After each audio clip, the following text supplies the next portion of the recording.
आज मैं बहुत ही इंटरेस्टिंग सा टिप्स एंड ट्रिक्स लेके आई हूँ जो आप लोग को बहुत यूजफुल होंगे आपके एग्जाम्स टाइम के टाइम पे, राइट?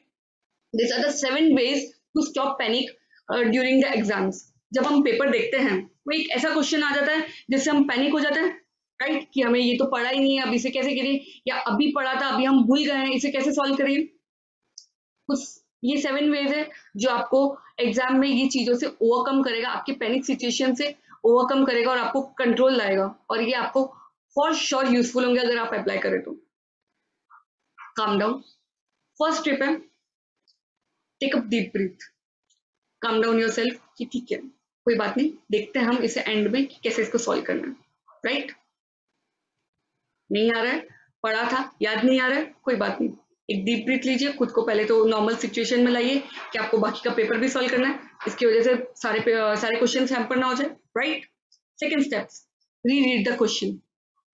लास्ट में जब पूरा पेपर सॉल्व हो जाए लास्ट में इसे अटेम्प्ट कीजिए। मैं हमेशा एडवाइस करूंगी जो क्वेश्चन नहीं आता है उसे लास्ट में अटेम्प्ट कीजिए, उस पर टाइम वेस्ट मत कीजिए इतना। फिर उसे जब पेपर पूरा सॉल्व हो गया उसे पढ़िए बार बार, री रीड कीजिए क्वेश्चन को, शायद आपसे इसके रिलेटेड कुछ आपको आंसर्स आ जाए, खुद याद आ जाए कि आपने क्या क्या पढ़ा था, right? This will help you to ensure कि कुछ मिसरीड आपने क्वेश्चन नहीं किया या कुछ कॉमन मिस्टेक्स नहीं कर लियो, कुछ चीजें आपने रीड करने में वो चीजें आपको क्लियर हो जाएगी, right? Third is taking back to your revision. सोचिए फ्री हो गया, पूरा पेपर सॉल्व हो गया, अब कोई टेंशन की बात नहीं है, लास्ट में वो क्वेश्चन बचा है, आराम से सोचिए कि आपने रिवीजन में क्या क्या पढ़ा था, उसके ऊपर क्या क्या रिवाइज किया था, कुछ पॉइंट्स आपको याद आएंगे, एक दो पॉइंट। जब एक पॉइंट भी याद आ जाता है ना उसके बाद तो पूरा आंसर याद आ जाता है, तो कुछ एक पॉइंट याद कीजिए, भले बीच में से उठाइए उसे, बट वही पॉइंट आपको पूरा आंसर कंप्लीट करने में बहुत ज्यादा यूजफुल होता है, राइट? व्हाट विल बी, अगर आप पढ़ रहे होते हैं, मतलब याद कीजिए कि अगर मुझे क्वेश्चन नहीं आ रहा है, मुझे यही जब क्लासेस में सिखाया था, ऑनलाइन क्लासेस ऑफलाइन क्लासेस जिसमें मुझे सिखाया था पढ़ाया था, तब टीचर ने क्या बोला था, क्या पढ़ाए थे, उसके कुछ पॉइंट्स आपको याद आना। ये एक छोटी छोटी बातें ना आपको बहुत हेल्पफुल होगी आपका पेपर कंप्लीट करने में, राइट?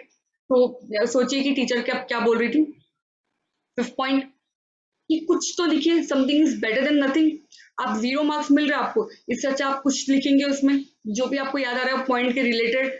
अगर कुछ याद नहीं आ रहा तो उसके रिलेटेड कॉमन सेंस डालिए अपना, पेपर ब्लैंक मत छोड़िए, कुछ लिख के आइए, कोई भी आंसर कोई भी क्वेश्चन ब्लैंक मत छोड़िए, कुछ तो लिख के आइए, एक एक मार्क्स तो मिलेंगे, बूंद बूंद से घड़ा बढ़ता है, right? 6 point stick to your exam strategies. मुझे क्या करना है, मैंने क्या क्या स्ट्रेटेजीज बनाई थी, एज मैंने पहले ही बता दिया था ये चीज कि पहले प्रायोरिटाइज दीजिए कि मुझे पहले पूरा पेपर कंप्लीट करना है जो जो आता है, फिर लास्ट में मुझे जो नहीं आता है वो मुझे ध्यान देना है, और कोई भी क्वेश्चन मेरे को छोड़ना नहीं है, राइट? ये मेरी प्रायोरिटाइज थी, तो मुझे वो स्टिक करनी है। पेपर में कुछ तो लिख के आना, जो नहीं आ रहा है थोड़ा कॉमन सेंस, मैंने इतना सारा पढ़ा है, 4 महीना 5 महीने मैंने पढ़ा है, ऐसा तो हो नहीं सकता कि मुझे कुछ भी नहीं आ रहा हो, तो लिख के आइए उसमें, कुछ सॉल्व करके आ जाइए, वर्किंग प्रैक्टिकल क्वेश्चन है तो वर्किंग देके आ जाइए थोड़ा बहुत, क्या पता 1 मार्क्स मिल जाए अगर उसका एग्जामिनर का एग्जाम पेपर चेकर का बहुत अच्छा मूड हो तो, राइट? लास्ट है खुद पे इतना प्रेशर मत डालिए, मतलब नहीं आ रहा है, खुद को ब्लेम मत कीजिए कि इसकी वजह से यही आप सोचते रहेंगे और पूरा पेपर स्पॉइल कर देंगे, राइट? तो खुद पे इतना प्रेशर मत डालिए कि हाँ नहीं आ रहा है कोई बात नहीं, आएगा धीरे धीरे आएगा, जब पूरा पेपर लिख लेंगे ना। और ये मैंने अप्लाई किया है, जब मैं इंटर में थी तो मेरे फाइनेंशियल अकाउंटिंग में एक क्वेश्चन आया था जो मैंने ऑप्शन में छोड़ा था, ठीक है मैंने पढ़ा था बट एट द एंड जब रिवीजन का टाइम आया था तो मैंने उसको ऑप्शन में छोड़ दिया था। वही क्वेश्चन मेरा फर्स्ट एक क्वेश्चन आ गया एमसीक्यूज के बाद, अब क्या कर किया जाए। अब इसकी वजह से मैं पूरा पूरा पेपर तो सॉल्व नहीं कर सकती, पूरा पेपर तो हैम्पर नहीं कर सकती कि दिमाग में वही चल रहा नहीं आ रहा नहीं आ रहा, मैंने छोड़ दिया, भूल गई इसको कि मेरे को ये करना ही नहीं है, राइट? ये क्वेश्चन आया ही नहीं है पेपर में, ये मैंने अज्यूम कर लिया और पूरा पेपर अच्छे से सॉल्व किया। लास्ट में थोड़ा सा दिमाग लगाया, जब फ्रेश माइंड हो गया, पूरा पेपर अच्छे से सॉल्व कर पाई मैं एकदम, तो मेरा मूड भी अच्छा हो गया, कॉन्फिडेंस लेवल भी मेरा बढ़ गया इसकी वजह से कि हाँ पेपर पूरा आ रहा है मेरे को। सिर्फ वो बचा एक 16 मार्क्स का क्वेश्चन था वो उस टाइम पे, 16 मार्क्स का क्वेश्चन मुझे क्या करना, अब मुझे आराम से धीरे धीरे मैंने एक कोई वर्किंग की है, खुद पे प्रेशर नहीं डाल के, खुद पे कॉन्फिडेंस रखा, सोचा कि क्या क्या बोला था एग्जाम्स में, टीचर ने क्या क्या बताया था मुझे जब मैं रिवीजन नहीं कर रही थी, जब मैंने पढ़ा था तो क्या क्या पढ़ा था, तो एक एक वर्किंग की है मैंने धीरे धीरे, और वो क्वेश्चन सॉल्व हो गया।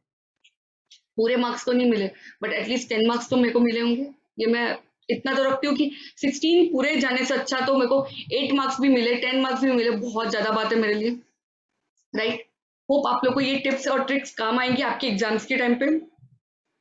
एग्जाम्स बहुत पास में आने वाले हैं, अक्टूबर सितंबर आ गया है, there are very few days left for the exams, so don't panic and happy learning.